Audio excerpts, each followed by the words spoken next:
"Please, Your Honor, she's all I have." The gavel came down like a gunshot. Patrice stood there, hands trembling, gripping the edge of the table so hard her knuckles turned white.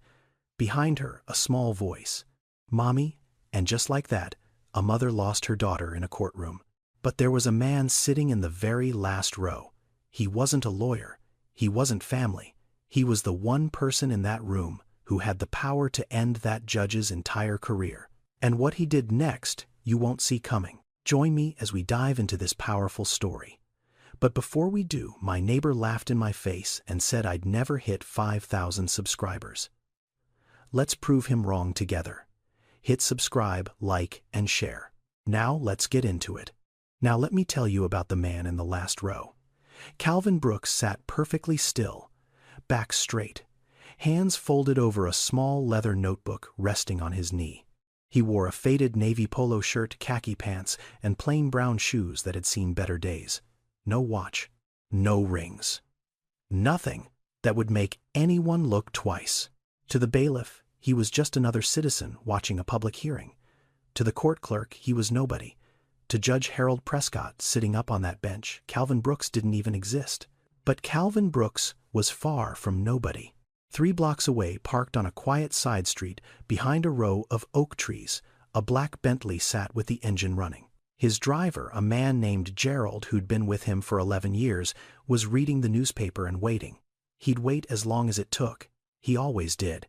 Because Calvin Brooks was the founder and sole owner of Brooks Capital Group, a real estate development empire worth over $4 billion. His company had built shopping centers, apartment complexes, and office towers across 6 states. His name was on the donor walls of 3 universities. His signature had closed deals that reshaped entire city blocks. But that's not why he was sitting in courtroom C of the Fulton County Courthouse on a Tuesday morning in September. Calvin was also the chairman of the Georgia State Commission on Judicial Conduct. Now, most people have never heard of that commission, and that's part of the problem. It's the body responsible for investigating complaints against judges, misconduct, bias, abuse of power. When a judge crosses the line, this commission is supposed to step in. They can investigate, they can discipline, and in serious cases, they can recommend that a judge be removed from the bench entirely. Calvin had served on the commission for 6 years. But for the last 4, he'd been doing something most chairmen never did. He went to courtrooms himself, not announced, not in a suit, not with an entourage. He dressed down, he sat in the back, and he watched. 2 to 3 times a month he'd show up at different courthouses across Georgia, family courts, small claims, eviction hearings, the kinds of courtrooms that never made the news. The kinds of courtrooms where people's lives were decided in 45 minutes by a judge who sometimes barely looked up from the paperwork. Calvin believed something simple. Justice only worked when someone was watching, and in family court almost nobody was watching. No cameras, no jury, no media, just a judge, 2 sides, and a decision that could tear a family apart. It was the most powerful courtroom in the country, and it had the least oversight. He'd written about it in his annual reports. He'd spoken about it at legal conferences, but talk didn't change anything, so he started showing up. Today he was here for a specific reason. 3 anonymous complaints had landed on his desk over the past 5 months, all about the same judge, Judge Harold Prescott, Family Court Division, Fulton County. The complaints told a similar story. Prescott favored the side with the expensive lawyer. He rushed cases where one party couldn't afford representation. He interrupted. He dismissed evidence without proper review. One complaint said it plainly. He treats poor people like they're wasting his time. Calvin had read each complaint carefully, highlighted sections, made notes, but complaints were just words on paper. He needed to see it for himself. So here he was, notebook open, pen ready, watching Judge Prescott adjust his glasses and shuffle through a stack of files like he was sorting mail. Calvin didn't know that what he was about to witness in the next 45 minutes wouldn't just confirm every complaint on his desk. It would change the life of a woman he'd never met. And quietly, in ways he couldn't yet imagine, it would change his own. The courtroom door opened. A woman walked in. She was young, early 30s maybe, She had her hair pulled back tight the way women do when they want to look put together but don't have time to fuss. She wore a black blazer that was slightly too big in the shoulders, borrowed maybe, or bought secondhand for this exact day.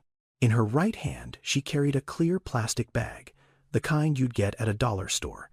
Inside it, a stack of papers, some folded, some creased at the corners, held together with a rubber band. In her left hand, a half-empty bottle of water. No briefcase, no laptop, no lawyer. Calvin watched her walk to the table on the left side of the courtroom. She set down her plastic bag carefully, like it contained something precious.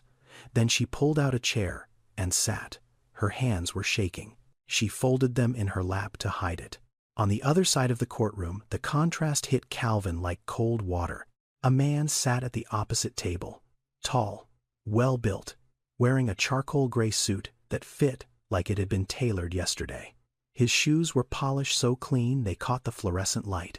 Next to him sat an older gentleman, silver hair swept back neatly, gray suit, red tie. The kind of composure that came from 30 years of winning in rooms just like this one. Calvin recognized him immediately.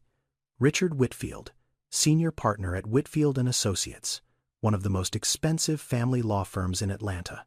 His hourly rate alone was more than most people made in a week. On Whitfield's table sat a laptop, a leather binder thick with tabbed documents, printed charts, and a neat row of color-coded folders. Everything organized, everything polished, everything designed to say one thing. We came prepared. We came to win. Calvin's eyes moved back to the woman, back to her plastic bag and her crumpled papers and her borrowed blazer. He didn't need to read the case file to understand what he was looking at. This was a custody case, and it wasn't even close to a fair fight. The man in the suit didn't look at her. Not once. He leaned over to whisper something to Whitfield, and Whitfield nodded with a small, confident smile. Calvin picked up his pen. Then he set it down again. He didn't need to write anything yet. He needed to watch what Judge Prescott would do next. Now, to understand why this moment mattered so much, why everything that was about to happen in that courtroom would cut so deep, you need to know who this woman was, where she came from, and what she'd already been through just to be standing in that room. Her name was Patrice Simmons. She was 31 years old, and her life had never once been easy. Patrice grew up on the south side of Atlanta. Small house, chain-link fence, 2-bedroom place she shared with her mama, her younger brother Corey, and a rotating cast of cousins who needed somewhere to stay. Her father, James Simmons, was an electrician, good man, worked hard, never missed a day unless he was sick, and even then he usually went anyway. James died when Patrice was 14, a job site accident, faulty wiring in a building that should have been condemned 2 years earlier. The company paid out a small settlement, barely enough to cover the funeral and 3 months of rent. After that, Patrice's mother, Gloria, picked up a second job, night shifts at a hospital laundry facility. She'd come home at 6 in the morning, sleep till noon, then head to her day shift, cleaning offices downtown. Patrice watched her mother disappear into work the way some people disappear into grief. Quietly, completely, without complaint. And she made herself a promise. She would never be a burden. She would carry her own weight. She graduated high school, not at the top of her class, but close enough. She wanted to go to nursing school, but there was no money for that. So she got her CNA certification instead, certified nursing assistant. It took 8 weeks of training and got her a job at a senior living facility called Sunrise Gardens on the east side of the city. The pay was $16.50 an hour. Not much, but it was steady, and Patrice loved the work. She loved the residents. She loved being the person who showed up when someone needed help getting out of bed, or eating lunch, or just having somebody to talk to. She was 23 when she met Darnell Simmons. He was 25, selling cars at a dealership off Moreland Avenue. Charming, funny, the kind of man who could make you feel like the only person in the room. They got married after a year of dating. Small ceremony. Gloria cried the whole time. Good tears. A year later, Keela was born. 6 pounds, 4 ounces. Dark brown eyes, just like her mother. And the moment Patrice held her daughter for the first time, something inside her shifted. she'd loved before. Her mama, her brother. But this was different. This was the kind of love that rewired everything. Every decision she made from that point on had Keela at the center of it. For 2 years, things were good. Not perfect, but good. They had a small apartment. Darnell was working his way up at the dealership. Patrice kept her shifts at Sunrise Gardens. Then Darnell got promoted. Then promoted again. Then he opened his own dealership with a loan from a buddy. Suddenly there was more money. A bigger apartment. New clothes. A leased car that smelled like leather. But the more Darnell got, the less he seemed to see Patrice. He started coming home late, making excuses, picking fights about nothing. He told her once after a dinner party where she'd felt out of place among his new friends that she needed to grow, that she was still the same girl from the South Side, that he'd moved up and she hadn't. In the United States, here's something most people don't realize. In family court, you are not guaranteed a lawyer. Not like in criminal court, where the state will appoint one for you. In family court, if you can't afford an attorney, you're on your own. And roughly 70 to 80% of custody cases in this country have at least one side representing themselves. Not because they want to, because they have no other choice. Patrice was one of those people. She'd had a lawyer once, paid for it by selling her car, a 2004 Honda Civic with 160,000 miles on it. She'd gotten $3,200 for it. The lawyer took $2,500 as a retainer, did some paperwork, filed some motions. Then the money ran out and so did the lawyer. Dropped the case with a polite email and a referral to legal aid that had a 6-month waiting list.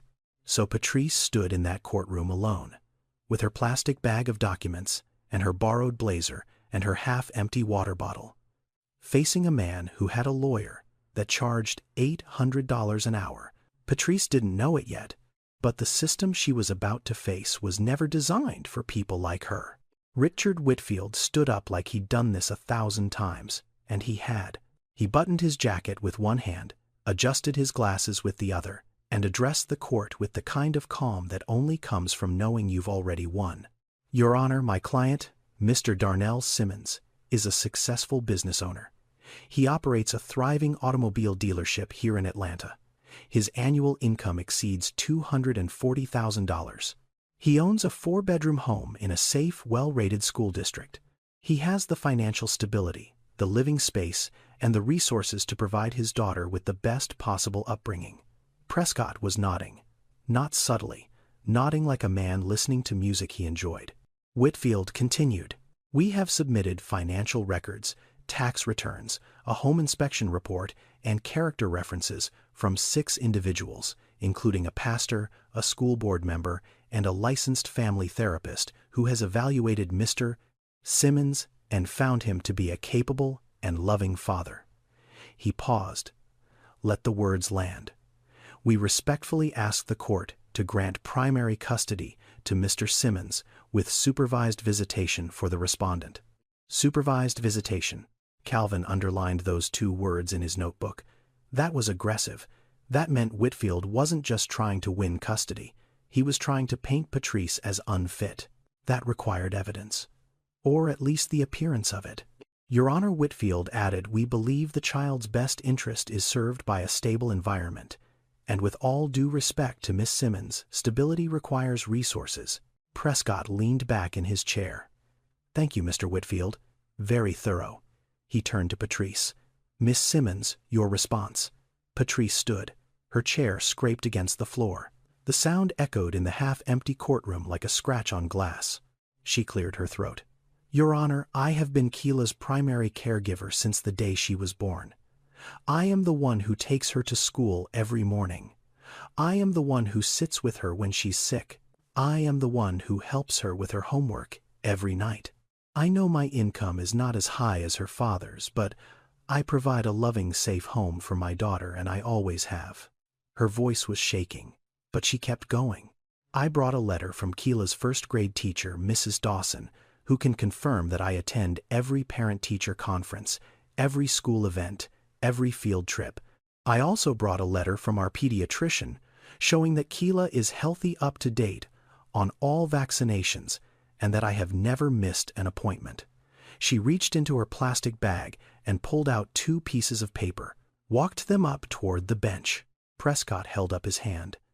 Are these notarized, Miss Simmons? Patrice stopped. I'm sorry, these letters. Are they notarized? Do they carry official certification? No, Your Honor. They're just letters from her teacher and her doctor. Prescott shook his head slowly. I can't accept unverified documents as evidence, Miss Simmons. You need to understand that this is a court of law. There are procedures. Calvin's pen stopped moving. He looked at the stack of documents on Whitfield's table. The character references Whitfield had submitted, 6 of them. Calvin was willing to bet his entire fortune that at least half of those were simple letters too.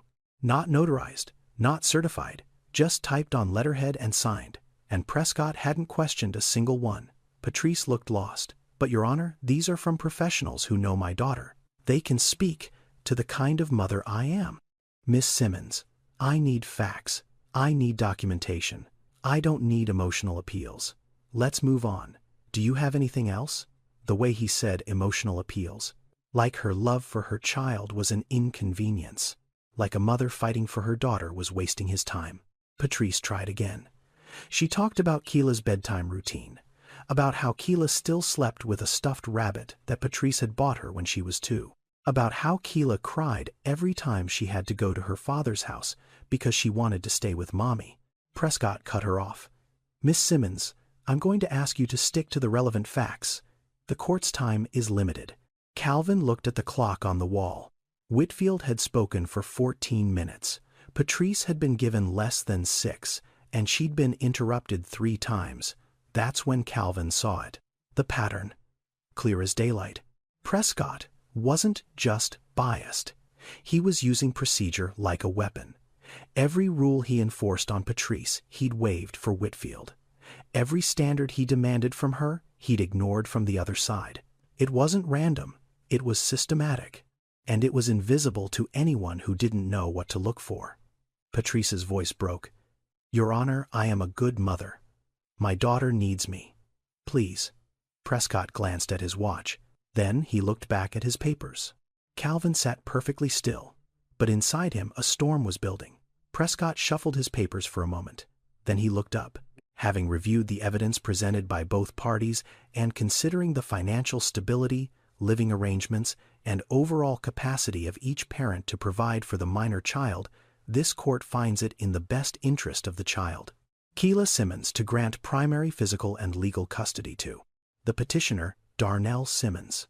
He said it like he was reading a grocery receipt. No pause, no wait, just words in a row. The respondent, Patrice Simmons, shall be granted supervised visitation twice per month at a court-approved facility pending a formal evaluation. Supervised visitation, twice a month, at a facility. Like she was dangerous. Like she was someone her own daughter needed to be protected from. The gavel came down. One sharp crack that split the air in half. Patrice didn't move. She stood behind her table with her hands flat on the surface like the wood was the only thing keeping her upright. Her lips parted, but no sound came out. The papers she'd been holding slipped from her fingers and drifted to the floor like leaves off a dead tree. Across the aisle, Darnell leaned toward Whitfield.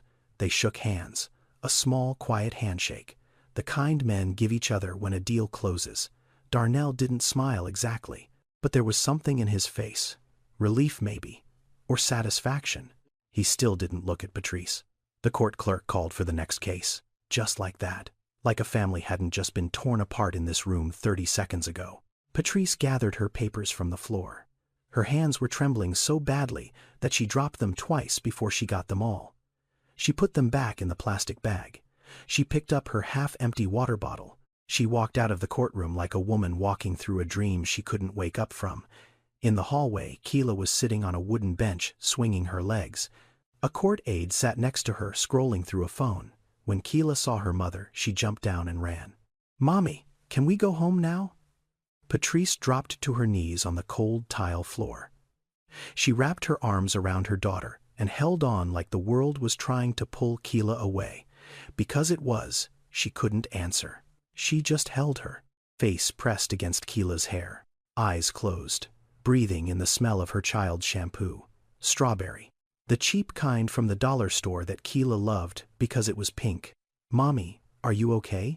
"I'm okay, baby," Patrice whispered. But her voice cracked on the last word, and the tears finally came. Not the crying from the courtroom. This was deeper. This was the sound of something inside her breaking apart. Calvin stood in the doorway of the courtroom. He'd watched the whole thing. The verdict, the handshake, the papers on the floor, and now this. A mother on her knees holding her daughter in a courthouse hallway, knowing she was about to lose her. He stood there for a long time, longer than he should have, because he wasn't just seeing Patrice anymore. He was seeing someone else, someone from a long time ago. Calvin closed his notebook. He walked past Patrice and Keela without a word, down the hallway, through the metal detectors, out the front doors of the Fulton County Courthouse into the warm September air. But he didn't walk to his car. He stopped on the courthouse steps, pulled out his phone, and made a call. Now, to understand why that phone call mattered so much, why Calvin didn't just file a complaint and go home, you need to know something about him that very few people knew. Something he carried with him every single day like a stone in his chest. Calvin Brooks was 62 years old, self-made. Built Brooks Capital Group from nothing. Not from a small loan. Not from family money. From nothing. He grew up in Decatur, Georgia. Small brick house on a street where every yard had a chain-link fence and every porch had a plastic chair. His mother, Loretta, was an elementary school teacher. 4th grade, 31 years, at the same school. She made just enough to keep the lights on and food in the kitchen. His father left when Calvin was 7. No note, no explanation. Just gone one morning like smoke through a window screen. Loretta raised Calvin and his older sister Denise on her own. She worked summer school for extra money. She tutored neighborhood kids on weekends. She never complained. Not once. Calvin used to watch her grade papers at the kitchen table at midnight, and he'd think one day I'm going to make enough money so she never has to work this hard again. He did. But that's not the part of this story that matters. The part that matters is what happened to Denise. Denise was 4 years older than Calvin. Smart. Funny. The kind of woman who could make a room feel warmer just by walking in. She married a man named Vernon when she was 23. Vernon seemed fine at first. Polite, church-going, had a job at a warehouse. They had a daughter, Shayla, born on a rainy Tuesday in March. Denise loved that child more than air. But Vernon changed, the way some people do when they think they own something. He started controlling the money, started questioning where Denise went, started raising his voice, then his hands. Denise filed for divorce when Shayla was 5. She had no money saved. Vernon had drained their joint account. She couldn't afford a lawyer. She went to legal aid, but the waiting list was 4 months long. Vernon hired an attorney. A decent one, not expensive but experienced. And when the custody hearing came, the judge looked at Vernon's stable job, his clean record, his lawyer's polished arguments, and Denise standing there alone, with a folder full of crumpled papers, trying to explain why she should keep her own child. The judge awarded primary custody to Vernon. Denise fell apart. Slowly at first, then all at once. She stopped eating, stopped leaving the house, lost her job. Calvin tried to help, but he was 22 years old, working as a junior agent at a real estate office, making barely enough to cover his own rent. He didn't have the money to hire a lawyer. He didn't have the connections to fight the system. He didn't have the power to do anything except watch his sister disappear. 3 years later, Denise died. The official cause was heart failure complicated by severe depression. But Calvin knew the truth. The system killed her. It took her daughter, and without Shayla, Denise had no reason to keep going. And Shayla Vernon remarried. His new wife didn't want another woman's child around. Shayla ended up in foster care by the time she was 9, bounced between 3 homes in 2 years. Calvin tried to get custody, but by then he was just starting his company, single, working 80-hour weeks. The court said he wasn't suitable. Every year, in the United States, over 400,000 children live in the foster care system. Many of them aren't there because their parents are bad people. They're there because the system decided that poverty was the same thing as neglect. That not having money meant not having love. And once a child enters that system, the odds of them coming out whole are devastatingly small. Calvin lost track of Shayla for years. By the time he found her again, she was 19, living in a group home in Macon. Quiet, guarded.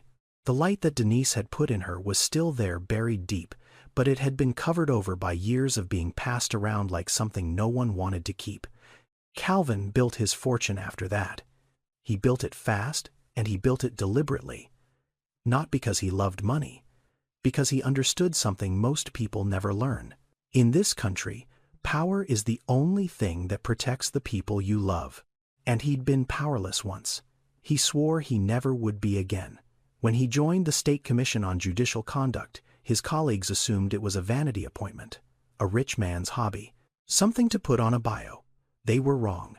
Calvin joined because every time he sat in a courtroom and watched a mother get crushed by a system that was supposed to protect her, he saw Denise. He couldn't save his sister, but he made a promise, standing over her grave on a cold December morning, that he would spend the rest of his life making sure what happened to her didn't happen to anyone else. Not if he could stop it. And today, standing on the courthouse steps with his phone in his hand, watching a woman named Patrice Simmons fall to her knees in a hallway, he knew exactly what he had to do. Calvin climbed into the back seat of the Bentley. Gerald put down the newspaper and started the engine without a word. He'd worked for Calvin long enough to know when his boss needed silence. Calvin pulled out his phone and dialed. Vivian picked up on the second ring. Her voice was brisk and professional, the way it always was. "Mr. Brooks, good afternoon. Vivian, I need something and I need it fast. Of course. What do you need?" "I need every ruling Judge Harold Prescott has issued in Fulton County Family Court over the last 5 years. Every custody case, every visitation order, especially the ones where one party was self-represented. I want the full docket." There was a brief pause. "That's a significant request. Can I ask what prompted it?" "I just watched him take a child from her mother in 45 minutes. The mother had no lawyer. The father had Whitfield and Associates. The judge didn't give the woman a fair hearing, not even close." Vivian was quiet for a moment. She'd worked with Calvin for 9 years. She knew what that tone meant. "I'll have a preliminary report to you by Friday. I also need a background check. A woman named Patrice Simmons. She was the respondent in today's case. I need to know everything. Employment, residence, character. The full picture. Are we looking for something specific?" "I'm looking for the truth," Calvin said simply. "I need to know if she's the kind of mother I think she is, because if she is, I'm going to help her." Gerald drove north through the city traffic. The streets of downtown Atlanta gave way to the wide tree-lined roads of Buckhead. The houses got bigger. The lawns got greener. The world got quieter. Calvin's home sat at the end of a long private drive lined with magnolia trees. It was large, 6 bedrooms, a library that took up the entire east wing, a garden his late wife Marion had planted 15 years ago that the groundskeeper still maintained exactly the way she designed it. White roses along the stone path, lavender by the back fence. A small bench under a dogwood tree where Marion used to sit and read on Sunday mornings. Marion had been gone 8 years now. Pancreatic cancer, diagnosed in April, gone by September. 5 months. That's all the time they'd had between the doctor's words and the end. Calvin had built a life since then, a full life, but a quiet one. The house was too big for one person. He knew that. His son Quentin was 34 now, lived in New York, worked in finance. They talked on the phone every couple of weeks. Short calls, surface level. Quentin had his mother's eyes and his father's stubbornness, and somehow those two things together had created a distance between them that neither knew how to close. That evening Calvin sat in his study. The room was lined with bookshelves floor to ceiling. A mahogany desk sat in the center, covered with papers and files. A framed photo of Marion stood in the corner. Next to it, a smaller frame. Denise and Shayla, Taken at a church picnic when Shayla was 4. Both of them smiling. Calvin opened his notebook from the courthouse. He'd filled 7 pages. He went through them line by line. Then he took a fresh sheet of paper and began writing. Point 1. Judge Prescott allowed petitioner's counsel to present for 14 minutes uninterrupted. Respondent was interrupted 3 times and given less than 6 minutes total. Point 2. Petitioner's character references were accepted without notarization. Respondent's evidence was rejected for lack of notarization. Point 3. No guardian ad litem was appointed for the minor child despite the severity of the custody dispute. Point 4.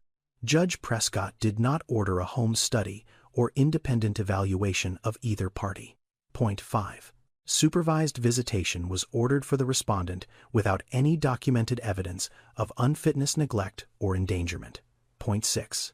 The judge displayed visible bias through body language, including nodding during petitioner's presentation and checking his watch during respondent's testimony. Point 7. The overall conduct of the hearing failed to meet the standards set by the Georgia Code of Judicial Conduct Canons 1, 2, and 3. 7 violations in a single 45-minute hearing. Calvin sat back in his chair and stared at the list.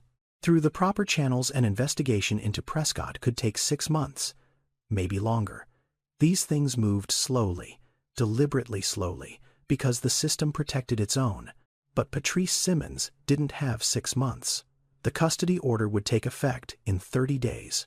After that, Keela would be living full-time with Darnell, and Patrice would be visiting her own daughter twice a month in a supervised facility, sitting across a table while a stranger watched them.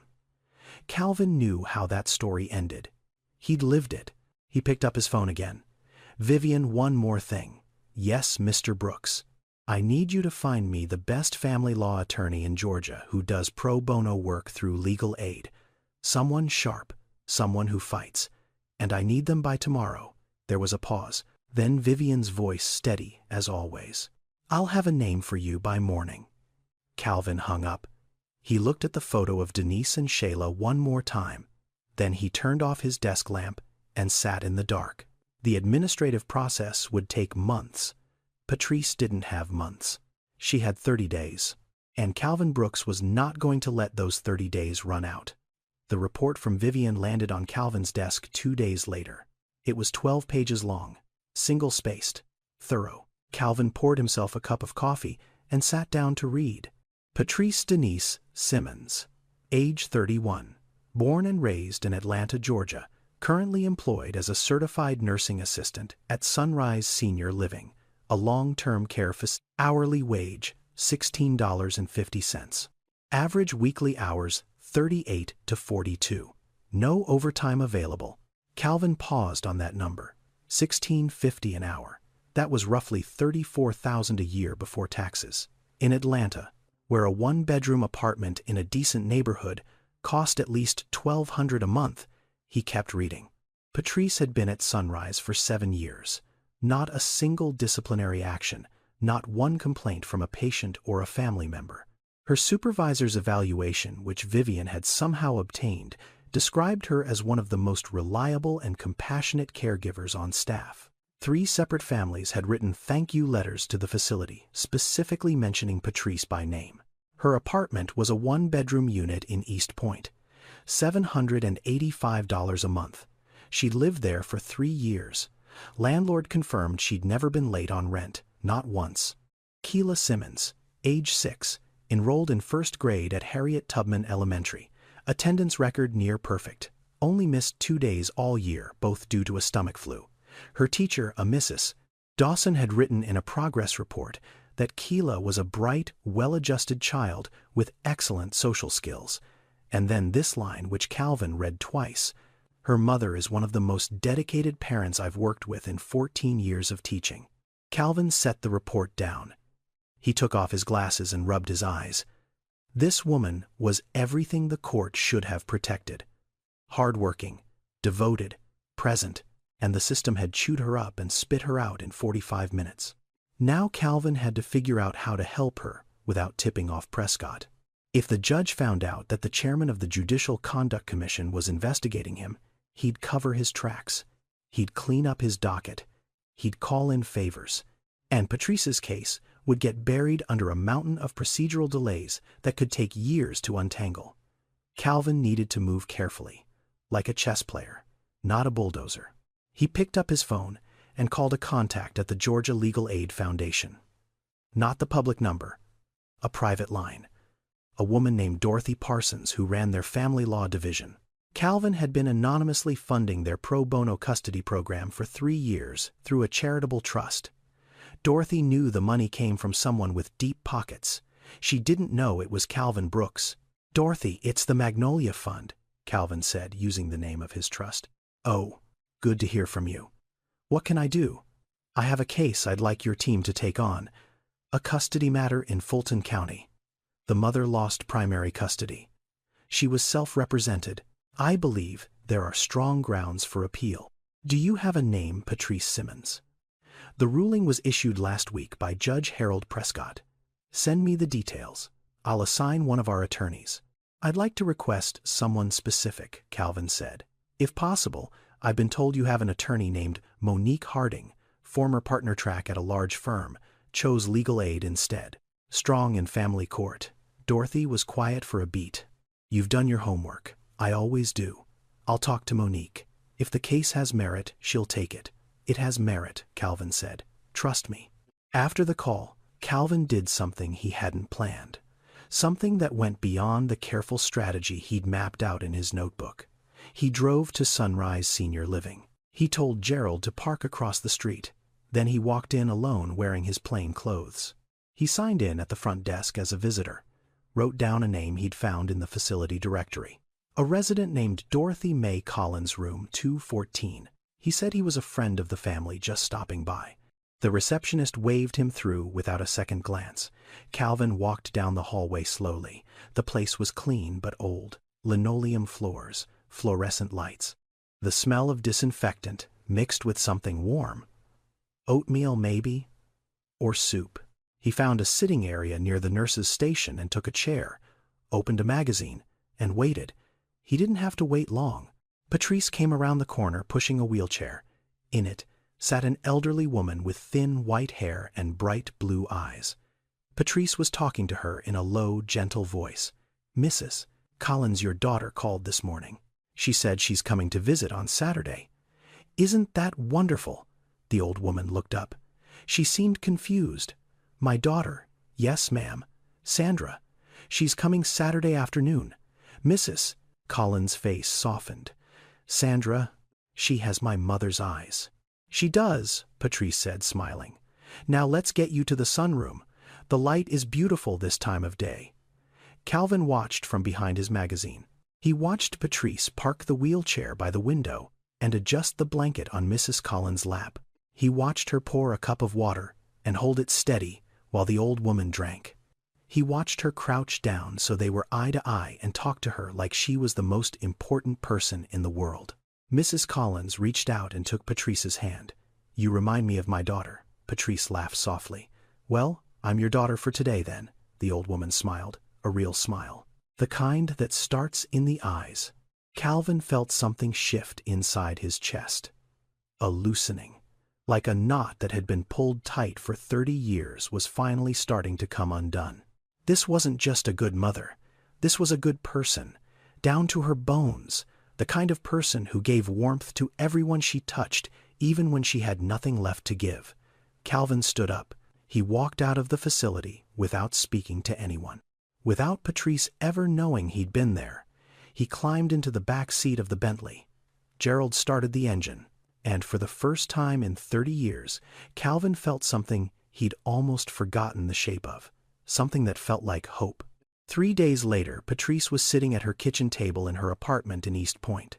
The table was small, barely big enough for two. One leg was shorter than the others, so she'd folded a piece of cardboard and wedged it underneath to keep it level. Keela was on the floor behind her, lying on her stomach with a box of crayons, drawing something on a piece of printer paper. She was humming a song she'd learned at school, something about a caterpillar. Patrice wasn't humming. She was staring at a stack of envelopes, electric bill, water bill, the credit card she'd used to pay for Keela's school supplies. A letter from the court confirming the custody order and the timeline for transfer of physical custody. 23 days. 23 days until Keila would go to live with Darnell full-time. 23 days until Patrice would become a visitor in her own daughter's life. She picked up the court letter and read it again. The words blurred. She'd read it so many times that the sentences had stopped meaning anything. They were just shapes on a page. Shapes that were going to take her child away. Her phone rang. She didn't recognize the number. Normally she wouldn't answer. Too many spam calls. But something made her pick up. Hello, hi, is this Patrice Simmons? Yes, who's calling? My name is Monique Harding. I'm an attorney with Georgia Legal Aid Foundation. I'm calling about your custody case. Patrice's hand tightened around the phone. I can't afford a lawyer. I already tried that once. He dropped me when the money ran out. I understand. And I'm sorry that happened to you. But this is different. Our program is fully funded through a private grant. You would not pay a single cent. Not for my time, not for filing fees, not for anything. Patrice was quiet. She'd been burned before. Promises that sounded too good. Help that disappeared when things got hard. Why me? She asked. How did you even get my name?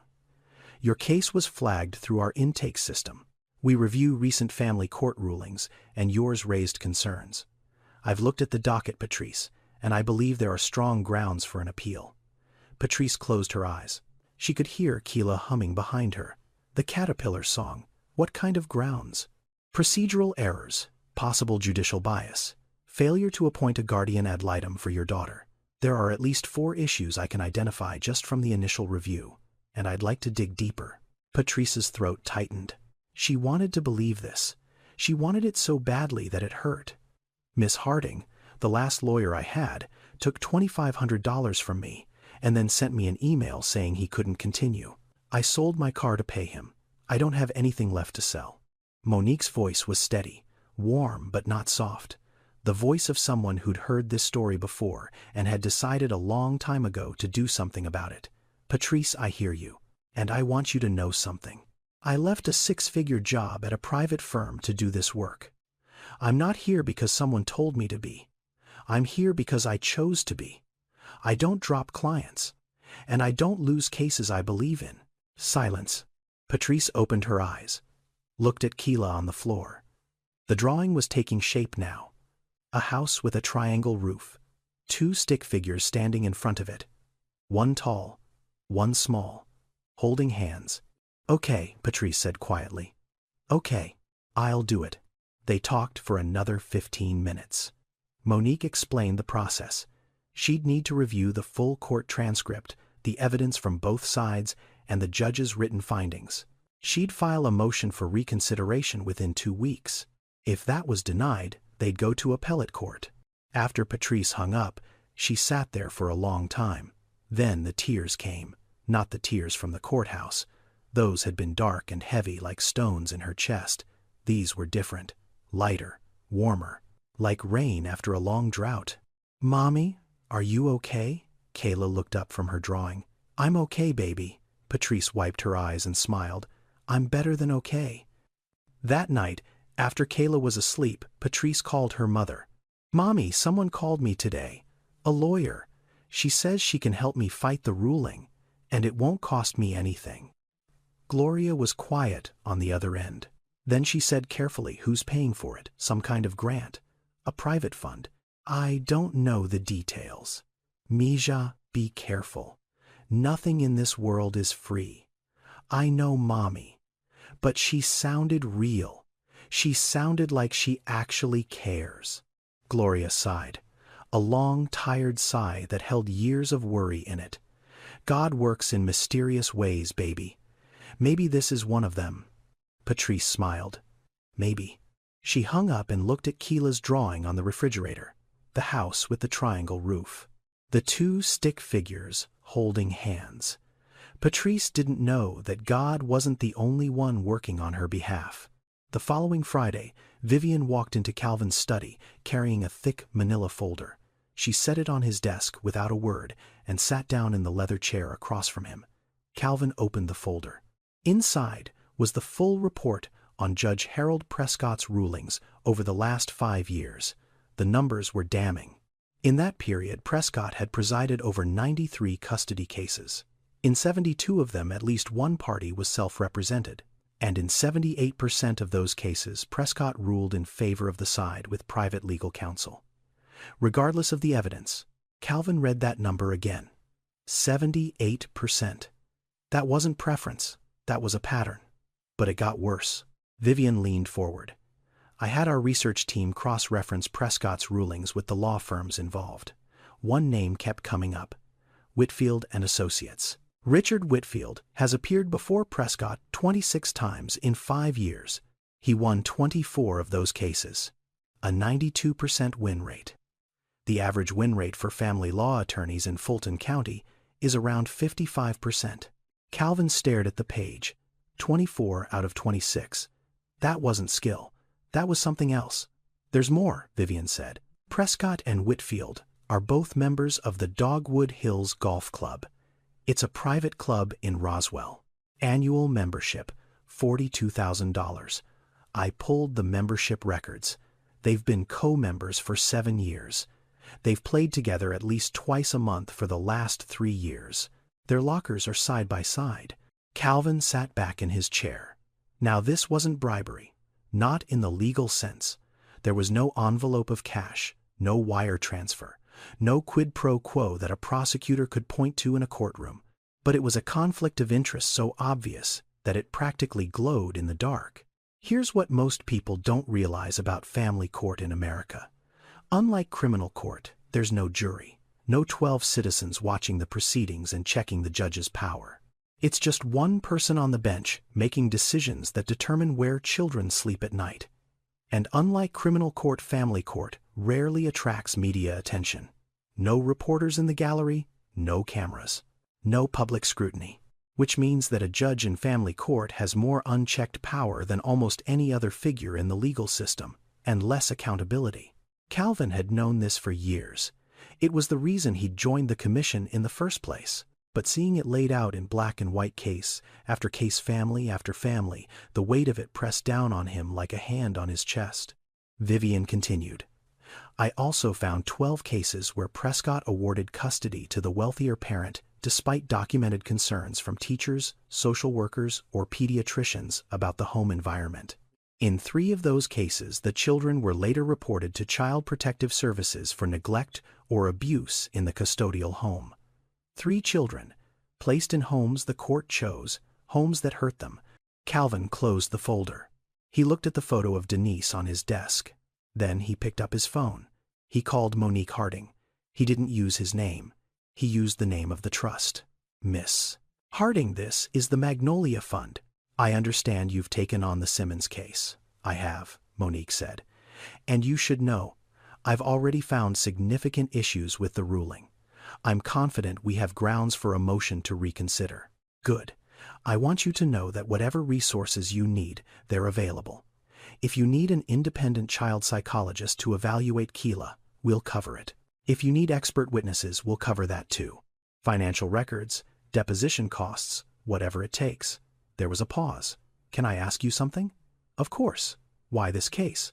We have dozens of mothers in the same situation. Calvin looked at the folder on his desk. At the numbers, at the names, at the pattern that had been hiding in plain sight for 5 years. Because this case isn't just about one mother, he said. It's about a judge who's been doing this for a very long time. And this is the one that's going to stop him. Monique was quiet for a moment. Then she said simply, good. Calvin hung up. He opened the folder again and spread the pages across his desk. 93 cases, 72 with a self-represented parent. 78% ruled against them, 3 children hurt, and 1 judge who'd never been questioned. Calvin knew he was playing a long game. The formal investigation through the commission would take months. Depositions, hearings, reviews. The machinery of accountability moved slowly, because the system was designed to protect itself.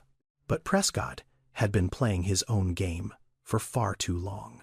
And nobody had ever dared to challenge him. Until now. Monique showed up at Patrice's apartment on a Wednesday evening. She'd called ahead, but Patrice still seemed surprised when she opened the door. Like she wasn't used to people showing up when they said they would. "Come in, sorry about the mess." There was no mess. The apartment was small but spotless. A one-bedroom unit with a kitchen that doubled as a dining room and a living room that doubled as Keela's play area. The couch had a fitted sheet over it because the fabric underneath was worn through. The kitchen table had a folded piece of cardboard under one leg. But everything was clean. Everything was in its place. Keela was sitting on the floor near the window coloring. When she saw Monique, she stood up and walked over with the kind of confidence that only 6-year-olds have. "Are you the lady who's helping my mommy?" Monique crouched down. "I am. My name is Monique. I made you something." Keela ran to her pile of drawings and came back with a piece of paper. She held it out with both hands like it was a diploma. Monique took it. It was a crayon drawing, 2 stick figures, one tall with curly hair, one shorter with a briefcase. Between them, written in wobbly letters, were the words, "A lady who helps mommy." Monique stared at that drawing for a long moment. Then she looked up at Patrice, and something passed between them. An understanding. This wasn't about paperwork or legal strategy. This was about a little girl who wanted to go home. "Thank you, Keela. I love it." Monique folded the drawing carefully and put it in her bag. After Keela went back to coloring, the 2 women sat at the kitchen table. Monique opened her laptop and spread out a thin file folder. "Okay, Patrice, here's where we stand. To challenge the ruling, we're going to file what's called a motion for reconsideration. That means we're asking the court to take another look at the decision. But we can't just say it was unfair. We have to prove specific legal errors." "What kind of errors?" "I've already found 4. Monique held up a finger for each one. "First, the judge gave you significantly less time to present your case than the other side. The court transcript shows your ex-husband's attorney spoke for 14 minutes. You got less than 6, and you were interrupted 3 times. That's a due process concern. I didn't know I could count the minutes." "Most people don't. That's the point," Monique continued. "Second, the judge rejected your evidence, the letters from Keela's teacher and doctor, because they weren't notarized. But the other side submitted 6 character references in the same format, and the judge accepted every one of them. That's unequal application of procedural standards." Patrice's eyes widened. "I knew that felt wrong. I just didn't know what to call it. Now you do." Third, the judge failed to consider independent assessments of Keela's well-being. Her school records, her medical history, her teacher's evaluation, all of it was ignored. And fourth, and this is a big one, no guardian ad litem was appointed for Keela. What's that? A guardian ad litem is a person the court appoints to represent the child's interests. Not the mother's, not the father's, the child's. In a contested custody case involving a minor, this young many jurisdictions require one. The fact that Prescott didn't appoint one is a significant procedural failure. Patrice sat back. She stared at the table for a long moment. Then she looked up. "Why didn't anyone tell me this before? At the hearing, I didn't know any of this. I didn't know I could object. I didn't know I could ask for more time. I didn't know about any of these rules." Monique met her eyes. "Because the system isn't designed to help you understand it, Patrice. It's designed to keep moving, and when one side has a lawyer who knows the rules and the other side doesn't, the system doesn't slow down to explain. It just keeps going." Patrice was quiet. Then she said something Monique didn't expect. "Teach me." "What? Teach me the rules. I want to understand what happened to me. Not just so we can win, but so I never walk into a courtroom blind again." Monique smiled. For the first time since she'd taken the case, she smiled. They worked for 3 hours that night. Monique walked Patrice through the basics of family court procedure. What a motion looks like. What a brief contains. How evidence is submitted and challenged. Patrice took notes in a spiral notebook with a pen that kept running out of ink, so she'd shake it and keep writing. After Monique left, Patrice put Keela to bed. She read her a story, kissed her forehead, turned off the light. Then she went back to the kitchen table and kept working. She wrote letters to Keela's teacher requesting a formal statement. She called the pediatrician's office and left a message asking for certified copies of Keela's medical records. She texted 2 neighbors who'd known her since Keela was born and asked if they'd be willing to provide written statements about her parenting. She worked until 1 in the morning. Her eyes burned. Her back ached from the hard kitchen chair. But for the first time in her life, Patrice wasn't just praying for a miracle. She was building one with her own hands. That Saturday, Calvin went to East Point. Not in the Bentley. He'd asked Gerald to drop him off 2 miles away and drove himself in a rented sedan. A plain gray Nissan. The kind of car that disappeared in any parking lot. There was a community fair happening at the rec center off Washington Road. A small one. The kind of event that only locals knew about. A few tents selling plates of food. A DJ playing gospel and old-school R&B from a folding table. Kids running around with popsicles. Someone had set up a bounce house that leaned slightly to the left. Calvin had funded this event. Or rather, his charitable trust had. A $5,000 grant to the East Point Community Development Association. He'd been donating to them for years. He never attended the events. Never put his name on anything. Today was different. Today he had a reason to be here. He wore jeans, a plain white button-down with the sleeves rolled up, no watch. He bought a plate of barbecue from a woman at the first tent and sat on a bench near the playground eating quietly. He spotted Patrice after about 20 minutes. She was walking across the grass with Keela holding her hand. Keela wore a yellow dress with white flowers on it, and her hair was in 2 puffs with ribbons. She was bouncing with every step, pulling her mother toward the bounce house. Patrice looked tired, but she was smiling. The kind of smile that takes effort when your world is falling apart, but you put it on anyway because your child is watching. Calvin watched them for a while. Then Keela broke free and sprinted toward the bounce house. She was running full speed, head down, arms pumping, and she crashed directly into Calvin's legs, his plate tilted. Lemonade from the cup he'd set on the bench splashed across his shoes. Keela looked up at him with wide eyes. "Oh." Patrice was right behind her. "Oh my God, I am so sorry." "Keela, what did I tell you about running without looking?" Calvin looked down at his wet shoes. Then he looked at Keela and grinned. "You know what? These shoes needed watering anyway. They've been looking a little dry." Keela giggled. "You can't water shoes. They're not plants." "Are you sure?" Calvin wiggled his foot. "I think I see them growing already." Keela laughed harder. Patrice relaxed. "She's got a lot of energy today. I really am sorry about your shoes." "Don't be." Calvin extended his hand. "I'm Cal, just here enjoying the fair." "Patrice. And this tornado is Kayla." They talked. Easy conversation, the kind that happens between strangers at a cookout when neither one has anywhere else to be.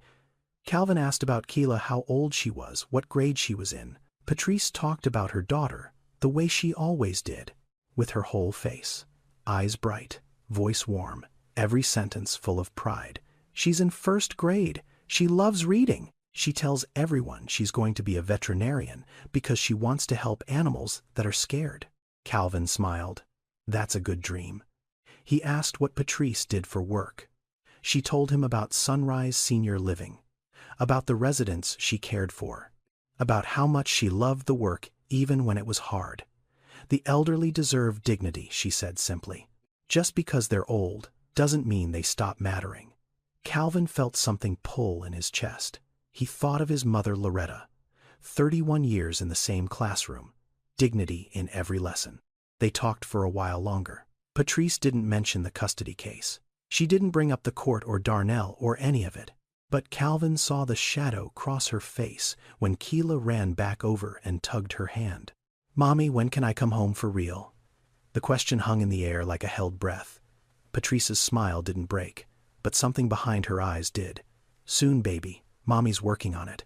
Keela nodded and ran off again. Patrice watched her go. Calvin spoke quietly. "She's a remarkable kid. Whoever raised her must be a remarkable person." Patrice looked at him. Her eyes were glassy. "Thank you," she whispered. "That means more than you know." Calvin said goodbye shortly after. He walked back to the rented Nissan. Sat in the driver's seat, didn't start the engine. He sat there for a long time, thinking. Not about legal strategy or commission hearings or judicial conduct codes. He was thinking about a little girl in a yellow dress who wanted to go home, and a mother who was breaking apart inside but still smiled because her daughter needed to see her strong. This wasn't just a case anymore. This wasn't just a corrupt judge or a broken system. This was a family. A small one. Fragile. Held together by one woman's love and two hands that refused to let go. And Calvin was going to make sure those hands didn't have to hold on alone. 2 weeks before the hearing, Monique called Calvin. "We have a problem." Calvin set down his coffee. "What kind of problem?" "The motion for reconsideration. It goes back to the same judge. Prescott." Calvin was silent. He's going to hear his own case again. That's how it works at this level. Before we can go to appellate court, we have to give the original judge a chance to correct his own ruling. And we both know he's not going to admit he was wrong. Calvin leaned back in his chair. He knew this. He'd known it since the beginning. The system was built this way. A judge's first chance to fix his mistake was also his best chance to bury it. "You file the best motion you've ever written," Calvin said. "Make it airtight. Cite every rule, every precedent, every standard he violated. Make the record so clean that if he denies it, the appeals court will have no choice but to overturn him. And if he still denies it, then I'll make sure he's not sitting on that bench much longer." Monique paused. "Who are you?" "I'm the person making sure this mother gets a fair hearing. That's all you need to know right now." "Fair enough." That evening, Calvin called an emergency session of the State Commission on Judicial Conduct. He presented everything: the 5-year data, the pattern of rulings, the connection between Prescott and Whitfield through the golf club, the 12 cases where custody went to the wealthier parent, despite evidence suggesting the other home was better, the 3 children who ended up in protective services. The room was quiet when he finished. The commission voted unanimously. A formal investigation into Judge Harold Prescott would begin immediately. An official notice would be sent to Prescott's chambers within 48 hours. That night, Patrice sat on the edge of Keela's bed at Darnell's house. It was a video call. The screen was small, the connection kept buffering, but Keela's face filled the frame, and for Patrice, that was enough. "Mommy, are you coming to get me soon?" "I'm working on it, baby. I promise." "Mommy is fighting for you.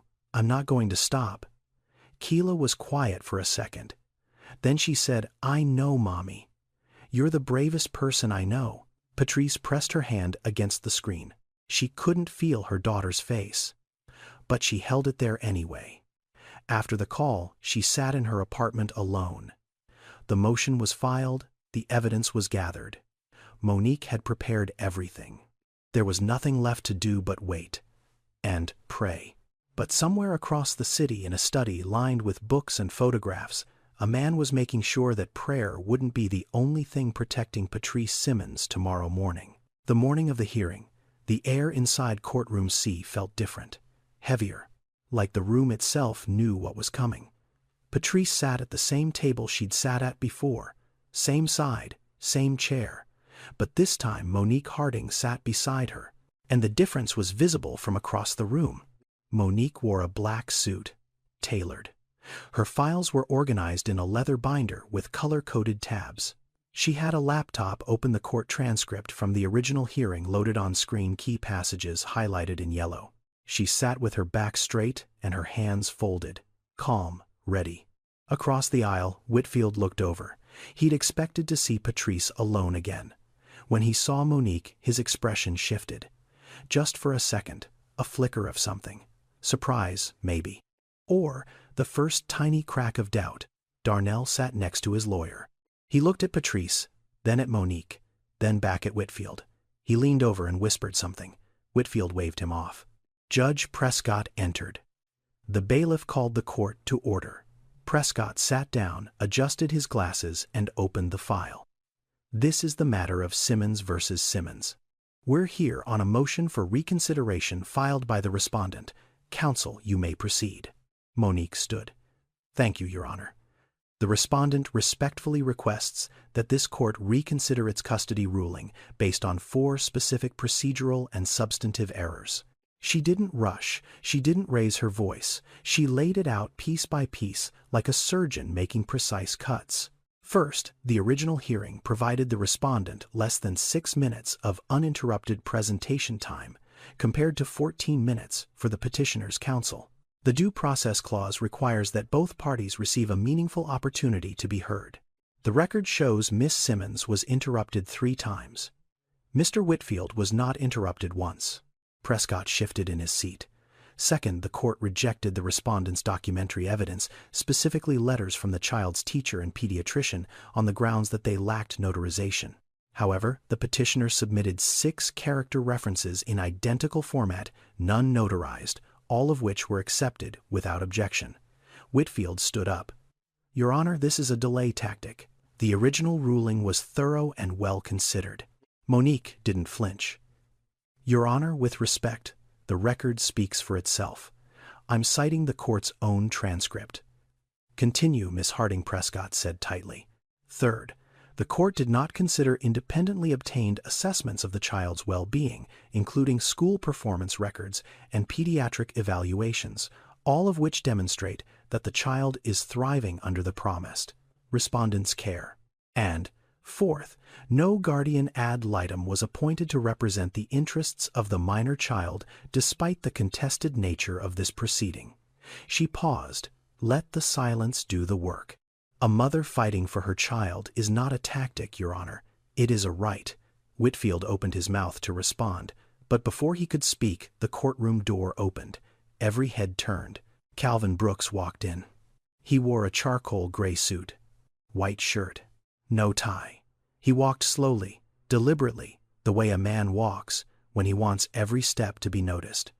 He didn't look at Patrice. He didn't look at Monique. He didn't look at Whitfield.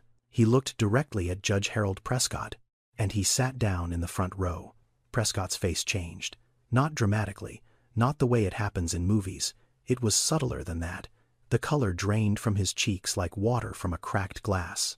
His hands, which had been resting flat on the bench, curled slightly. His jaw tightened. He knew that face.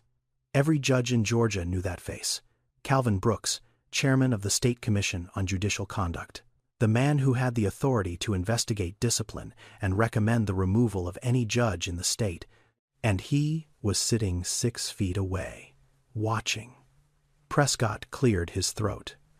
"I think this might be a good time for a brief recess." Monique glanced at Calvin.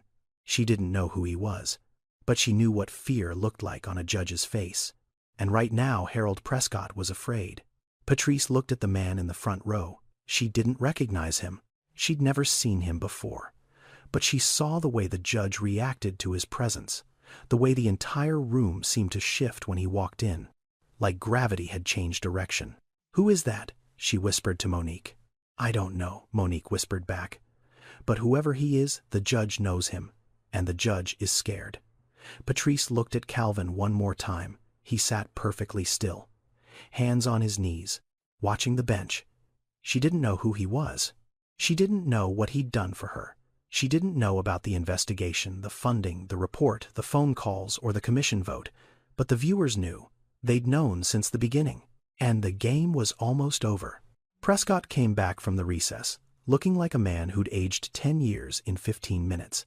He sat down, shuffled his papers, and cleared his throat twice before speaking. "After careful consideration, this court will take the motion for reconsideration under advisement. A ruling will be issued within 14 days. That was it. No decision, no explanation, just a delay." Monique leaned over to Patrice. "That means he's stalling. He knows he can't deny the motion with Calvin Brooks sitting right there, but he can't grant it either without admitting he was wrong." "What happens now?" Patrice whispered. "We wait. But I don't think we'll be waiting long." She was right. 4 days later, Judge Harold Prescott received a hand-delivered letter from the Georgia State Commission on Judicial Conduct. The letter informed him that a formal investigation had been opened into his conduct on the bench. Effective immediately, he was suspended from all judicial duties pending the outcome of the inquiry. The news moved through the Fulton County Courthouse like a brush fire. Prescott had been on that bench for 11 years. He'd never been questioned, never been challenged. And now he was sitting at home, locked out of his own chambers, while a team of investigators pulled apart 5 years of his rulings. Patrice's case was reassigned to Judge Carolyn Webb, a 22-year veteran of the Georgia bench, known for being thorough, fair, and patient. The kind of judge who read every page of every file and asked questions until she understood the full picture. Judge Webb reviewed the entire record, the original hearing transcript, Monique's motion, the evidence Patrice had gathered, the certified letters from Keela's teacher, her pediatrician, her neighbors, the child psychologist's evaluation that Calvin's trust had paid for, which described Keela as deeply bonded to her mother and showing signs of distress from the separation.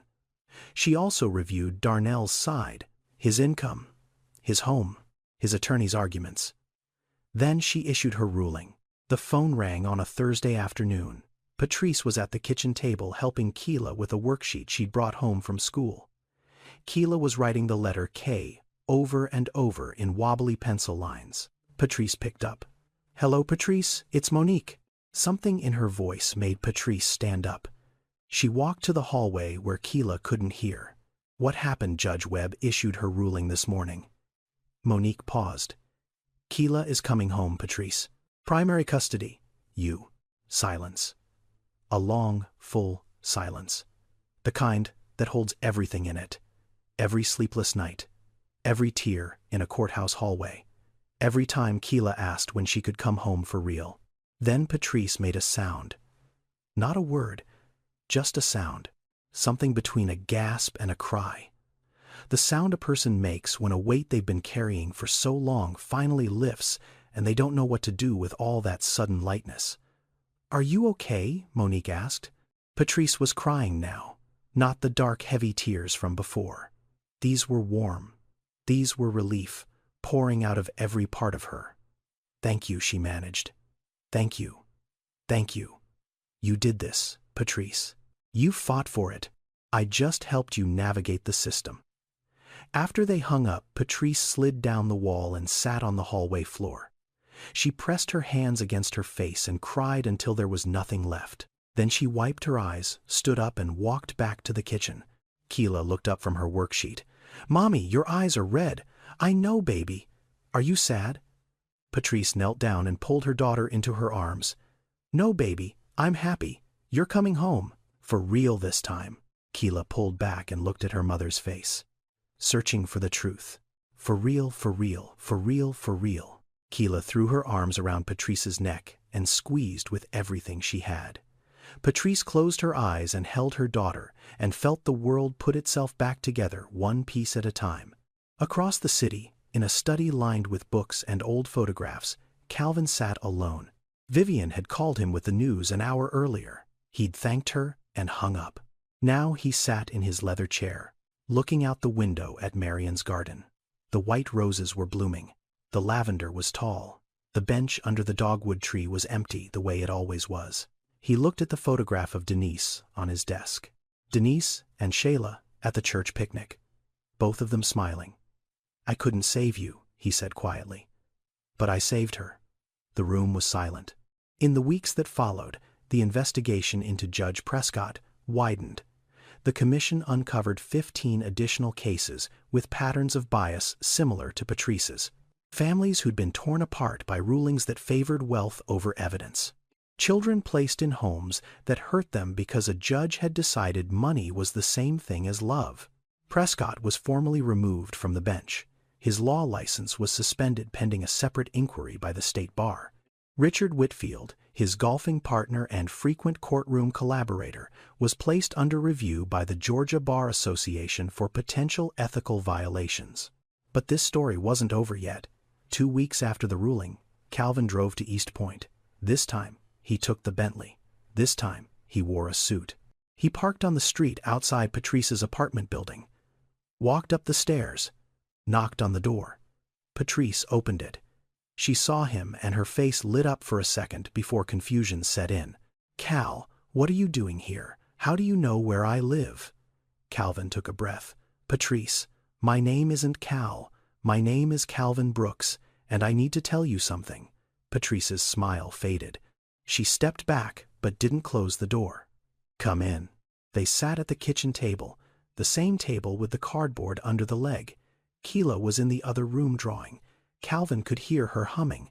Calvin started from the beginning. He told Patrice about sitting in the back row of courtroom C the day she lost custody. He told her about the notebook. About Vivian. About the investigation into Prescott that he'd been conducting long before he ever saw her face. He told her about the Magnolia Fund, about how he'd arranged for Monique to take her case, about the child psychologist, the expert witnesses, the resources that appeared out of nowhere when she needed them most.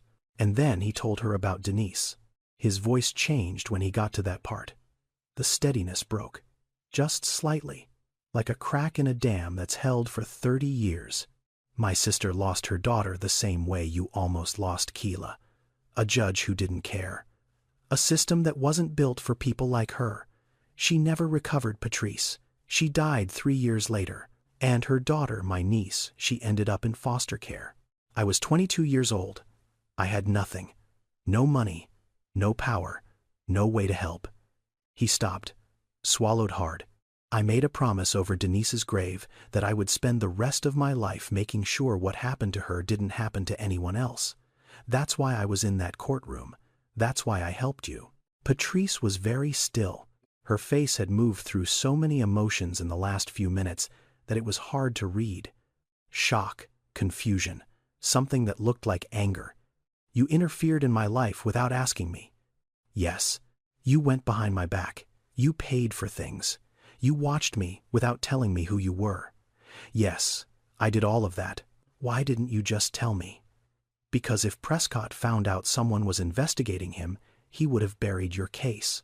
I had to move carefully. For your sake, and for every other mother he'd done this to. Patrice looked away. She stared at the refrigerator. Keela's drawings were still pinned there. The house with the triangle roof. The 2 stick figures holding hands. The silence stretched. Calvin didn't fill it. He'd said what he came to say. The rest was up to her. Finally, Patrice spoke.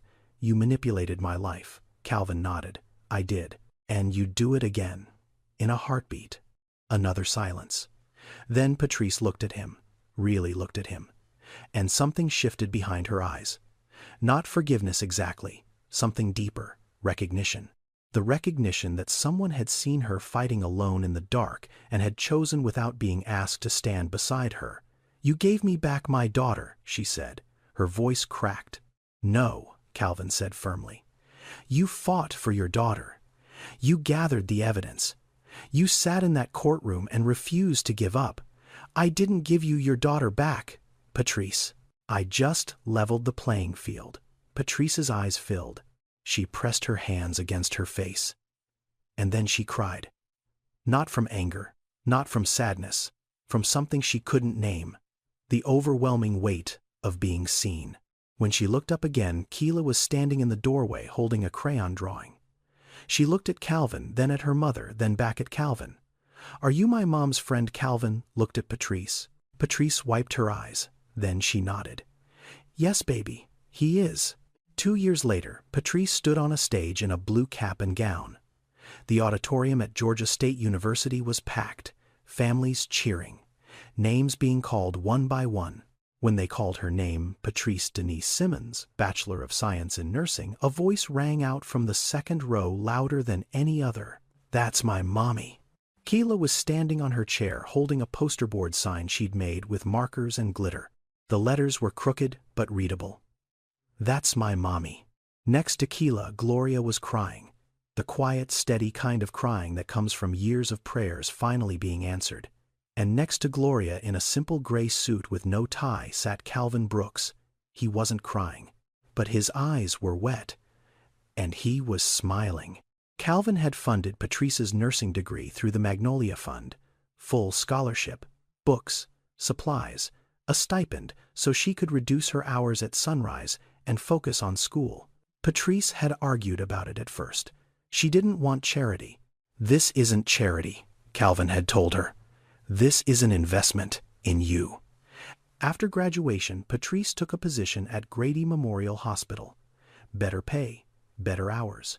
A career she dreamed about since she was 16 years old, watching her mother come home from night shifts at the hospital laundry. But that wasn't the part Patrice was most proud of. On the first Saturday of every month, Patrice drove to the community center in East Point, the same rec center where Keela had spilled lemonade on Calvin's shoes. She walked in, set up a folding table, and ran a workshop she'd created herself. She called it Know Your Rights. It was a free legal education program for single parents facing custody battles. Patrice would sit with them one by one and explain the things nobody had explained to her.